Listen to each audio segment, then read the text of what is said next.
Hi, I'm Christina. I'm Maya from From Bookworm Bookworm Dreams, Dreams. and welcome to a new video. Right. So today we are going to talk about book 2 in the Greatcoat series called Night's Shadow by Sebastian de Castell. In this whole series we follow Falkio and the Greatcoats as they go around the town, land, to try to be magistrates and administer justice in whatever various manners that they are. They used to have a king, which died. Now they have dukes with knights and such, and then stuff happens. Yes. I mean, we've did a review for the first one, so you can check it out somewhere below. And now we're going to start with the second one. Okay. All right. So overall thoughts. What did you think of the book? So, I mean, it got extremely, Annoying, irritating.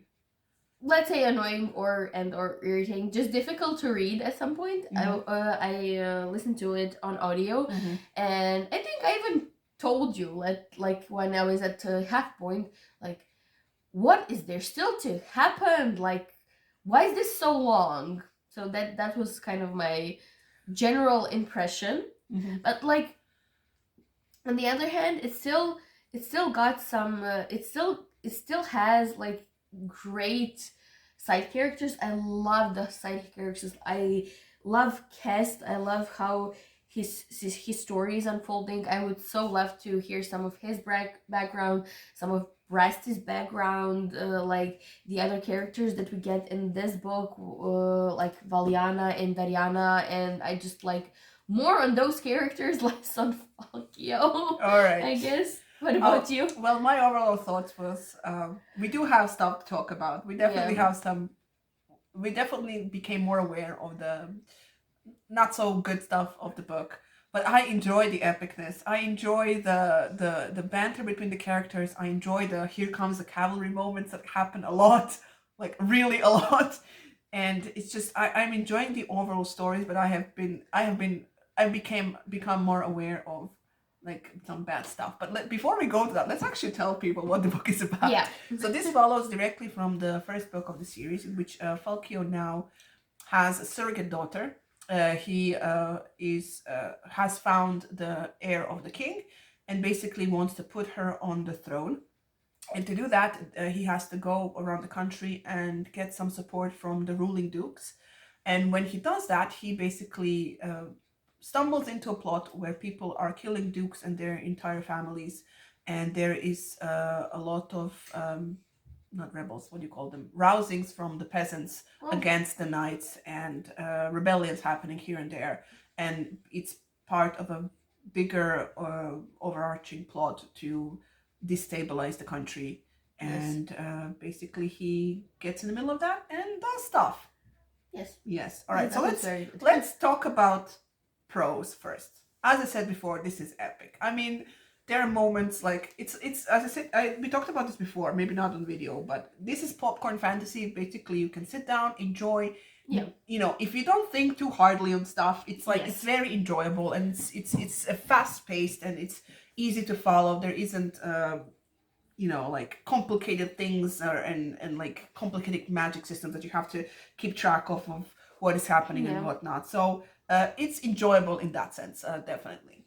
And what else? Well, as I said, I love the side characters. Like we have like Kest, who is like basically awesome with a sword. We have Rusty, who is like their bowman. We have Dariana, who is like a completely new character, and I love that she's female, and I love that she is very nonsense and very like like brash and everything, like I really liked her character. Then we have Valiana, who is like 18 and is just kind of getting to know herself. I mean, I'm gonna talk spoilers now for the first book because like this is the second one, so there's no point in just not saying it.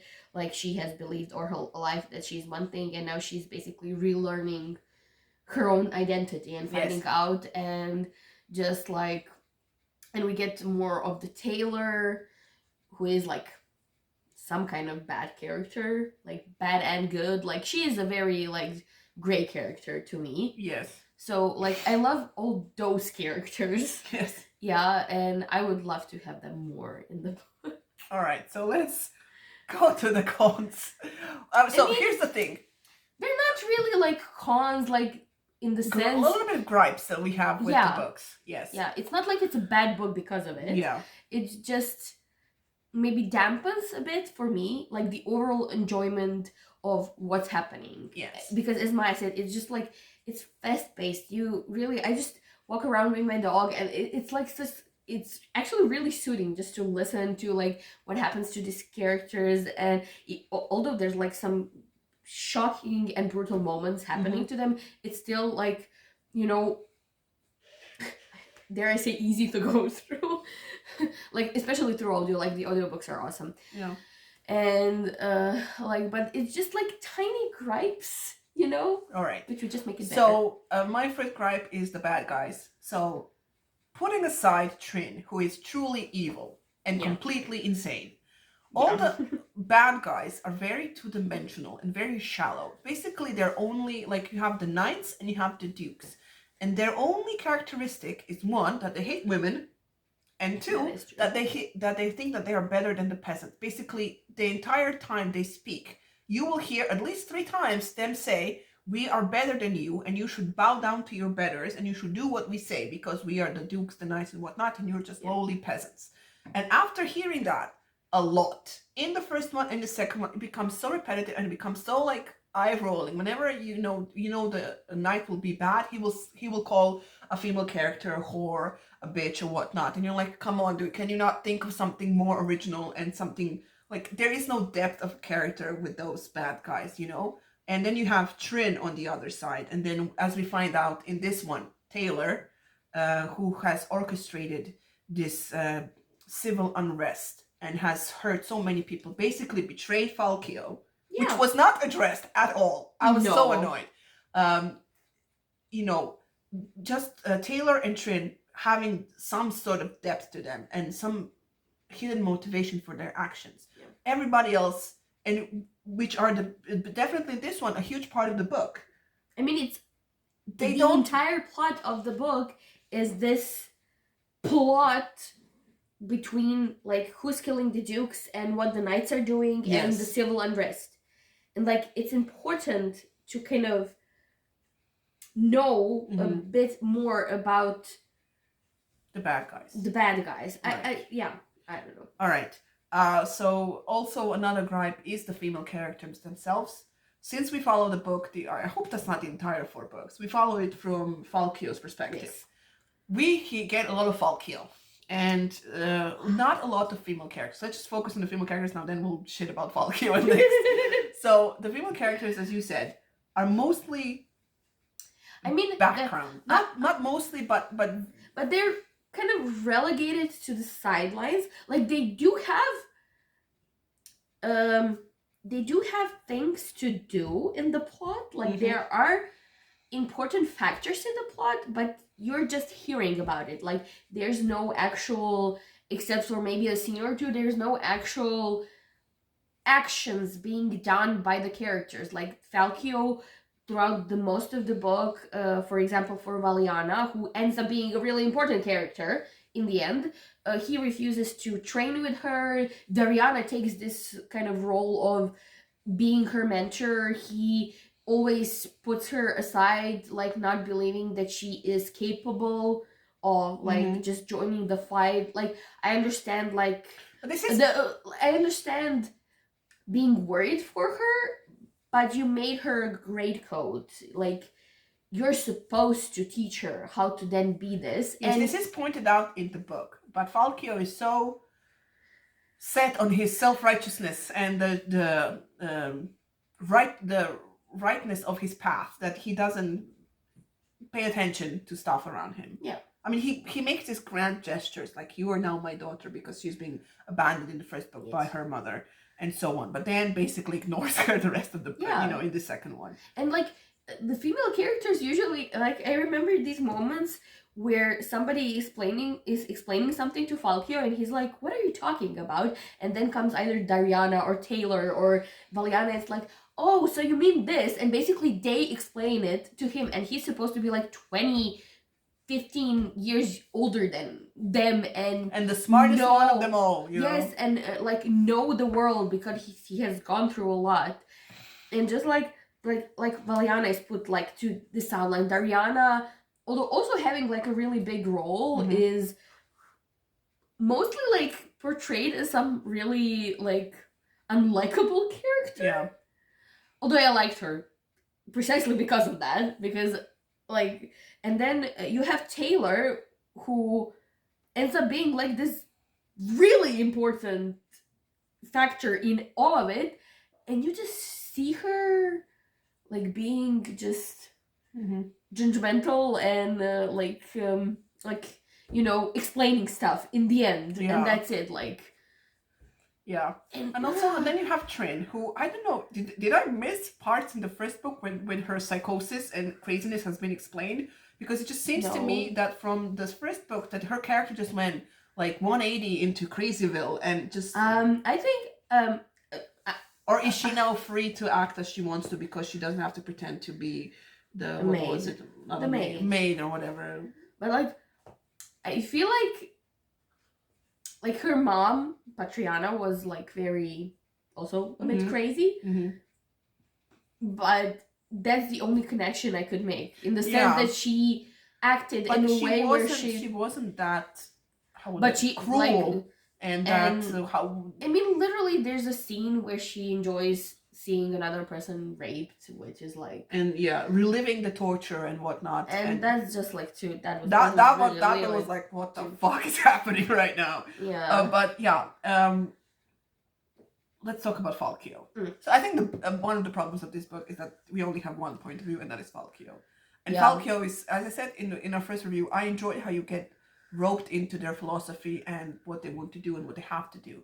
But in this one, it kind of seems like he has like blinders on, and he just basically he's on one track, and he doesn't, you know, I don't know, how do I say this? He doesn't get like takes in the input from others, and then he becomes like this, like self-righteous dude who just kept saying, and I mean the word valor has been mentioned so many times in this one, and he turns him in kind of an unbelievable character. It's like he's too good to be true. He's brave. He's so good that he can fight through whatever he's been going through. And it was at some point it was like, okay, come on, because everything was happening a lot in this book. There was lots of plot points that have been happening, and at one point he gets brutally tortured. I mean, brutally tortured for days. Like he goes through the Greatcoats lament. Yeah, and each day is called like first death, second death, third death. So literally it's that much torture. But it was glazed over because literally 2 chapters later he's fighting a whole gang of knights and so on. And there's like so many things that happen. They don't take a breath to take it in, to process what has happened and how that will affect you. Because in the beginning of this one, we have some effects of like his death in the first one, where basically he's been poisoned but then rescued, but he's actually delayed his death. And with this torture, he magically like gets rid of the poison in his body that's been slowly killing him the entire book, but suffers so many more gruesome deaths, I mean, it's instead of that. Psychologically, there's no way that a person, I think, can suffer through so much. But he's Falkio, he's... Yeah. And, like, in the end, where it's like, the last scene, like, the last fight, where it's like, you have to relive it again so you could defeat this enemy. And I was like, it was like 3 days ago. Like, let the man sleep and rest and like process stuff, and like it was just too much. Yes, and just everything just basically negates anything that happened before.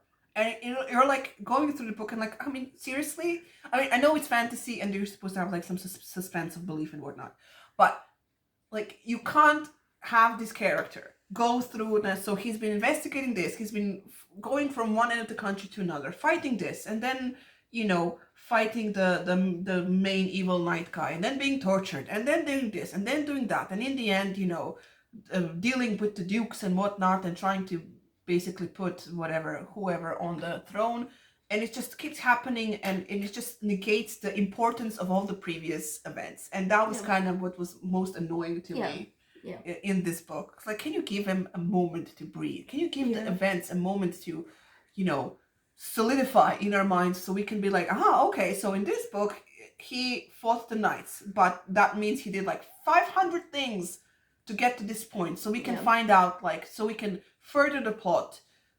Is it overly complicated?